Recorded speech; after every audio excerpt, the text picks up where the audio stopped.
অনেক অনেক অনেক ভালোবাসা। তোমরা যে এতটা আমাদেরকে ভালোবেসে আমি খুব দেখে একেবারে মুগ্ধ হয়ে গেছি। আমার এত ভালো লেগেছে যে বলার নয়। তোমাদেরকে কি বলে বলবো যে আমি কোনো করতে পারছি না। খুব ভালো লাগলো তোমাদের এই অনুষ্ঠান দেখে বা তোমাদেরকে দেখে। তোমরা যে এতটা আমাদেরকে ভালোবাসো এটা দেখে আমাদের খুব, আমি জানি তোমরা ভীষণই ভালোবাসো, তবুও বলছি আজকে দেখে ভীষণ ভীষণ ভীষণ ভালো লাগে। আমি আর তোমাদের কিছু বলবো না, তোমরা একটু বড় হও, ভালো হও। সবচেয়ে বড় কথা হচ্ছে একটু মানুষের মতো মানুষ হও, তোমরা যেন খুব ভালো থাকো। এইটুকু আমি বলে শেষ করছি। আমি একটু আমাদের সেক্রেটারি মহাশয়কে কিছু বলতে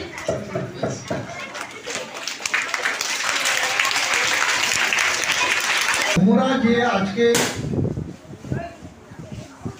মহান আচার্যপুরের মহান আচার্য আমাদের ডাক্তার সর্বপল্লী রাধাকৃষ্ণনের যে 137তম জন্ম জয়ন্তী,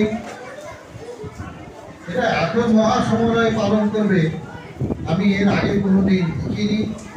যে আজকে আমি এখানে উপস্থিত হয়ে আমি উপলব্ধি করলাম যে পিসিমণিদের প্রতি তোমাদের কত ভালোবাসা, তোমরা কিভাবে পিসিমণিদের শ্রদ্ধা করো এবং তাদের আনুগত্যে তোমরা যে আস্তে আস্তে করে বড় হচ্ছ, সেইটাই আজকে আমি বুঝতে পারলাম। কারণ আমারও শিক্ষক জীবনে এই তোমাদের মতো এই ছোট ছোট ছাত্রছাত্রীদের নিয়ে কেটেছে। তাই বিগত সেদিনের কথাগুলো আজও আমার মানসপটে ভেসে উঠেছিল। আমি এই কারণের জন্য যে তোমাদের এই অগভীর ভালোবাসা পিসিমণিদের যেভাবে আপ্লুত করেছে, বড় পিসিমণি তার কথার মধ্যে বলেছেন। তবুও আমি একটা কথা বলবো যে সর্বপল্লী ডাক্তার রাধাকৃষ্ণন যার উদ্দেশ্য নিয়ে, যার স্মৃতি নিয়ে তোমরা আজকে অনুষ্ঠানটা করলে, তিনি কিন্তু একটা কথা বলেছিলেন। আবার তো কথা বলো, তিনি একটা কথা বলেছিলেন যে আমরা যখন মন্দিরে পুজো দিতে যাই তখন আমরা সকলে পবিত্র হয়ে পরিষ্কার পরিচ্ছন্ন জামা কাপড় পরে এবং মায়ের হাত ধরে, বাবার হাত ধরে আমরা মন্দিরে যাই। সেখানে কি জন্য যাই? ঠাকুরের কাছে, দেবতার কাছে, ভগবানের কাছে আমরা এইটাই প্রার্থনা করি, হে ঠাকুর, হে দেবতা, তুমি আমাদেরকে তাড়াতাড়ি বড় করো এবং উচ্চ শিক্ষায় শিক্ষিত করো। এই কথার জন্যই তোমরা যাও। আর বাবা মারা কি প্রার্থনা করেন?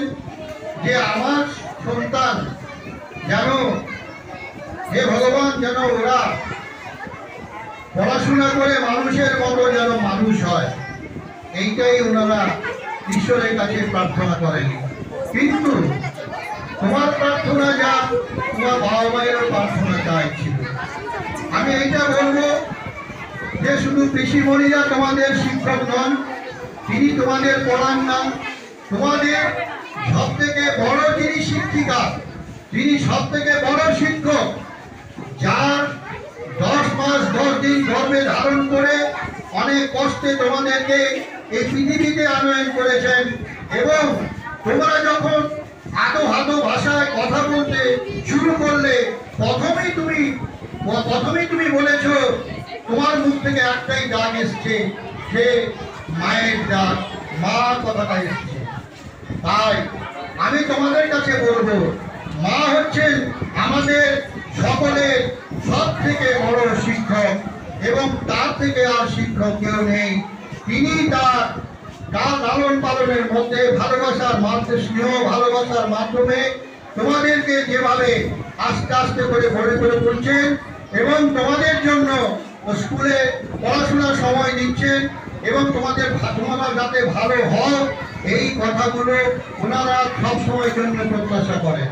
অতএব আমি তোমাদেরকে এইটুকু বলবো যে যেমন পিসিমণিদের তোমরা স্কুলে শ্রদ্ধা করো, ভালোবাসো, সম্মান দাও, তেমনি বাড়িতেও সেই মা মতো বড় শিক্ষককেও তোমরা সেই সম্মান দেবে এবং তার কথা তার তার মানে তিনি যেটা বলবেন সেইটা অক্ষরে অক্ষরে তোমরা পালন করবে।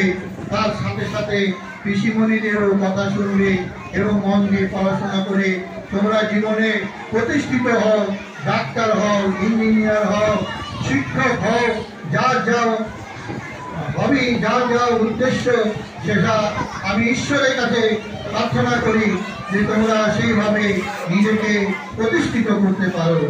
এই দুটি কথা বলে আমি আমার এই ক্ষুদ্র বক্তব্য শেষ করলাম। তোমরা সবাই সুস্থ থাকো এবং ভালো থাকো।